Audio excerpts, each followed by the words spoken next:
ఏళ్ల నాటి కళానేడు అయోధ్యలో శ్రీరాముని విగ్రహ ప్రతిష్టాపన. యావత్ అఖండ భారతం హర్షధ్వనులతో ఆనందిస్తున్న వేళ. శాంతికుమార్, బీజేపీ రాష్ట్ర కోశాధికారి.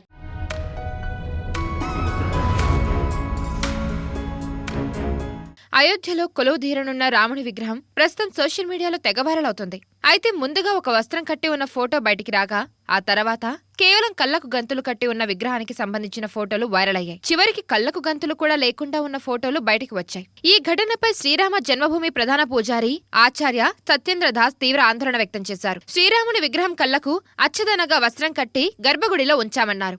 ప్రాణప్రతిష్ఠ సమయంలోనే ఆ వస్త్రాన్ని తొలగిస్తామని తెలిపారు. దీనికి ముందే విగ్రహ స్వరూపం ఫోటోలు విడుదల చేయడం శుభపరిణామం కాదని తెలిపారు. దీనికి బాధ్యులైన వారిని గుర్తించి కఠినంగా శిక్షించాలని డిమాండ్ చేశారు.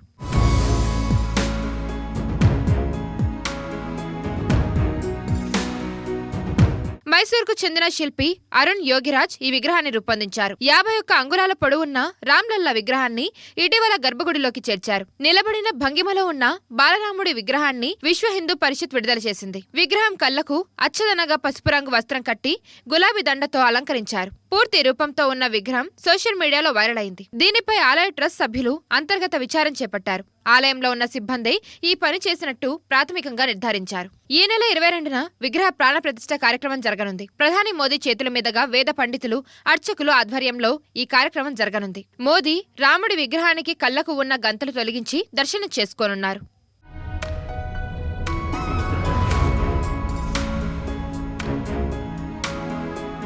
మరిన్ని వీడియోస్ కోసం ఛానల్ ని సబ్స్క్రైబ్ చేయండి. లేటెస్ట్ అప్డేట్స్ కోసం వాట్సాప్ ఛానల్ ని ఫాలో చేయండి. అండ్ లింక్ డిస్క్రిప్షన్ లో ఉంది.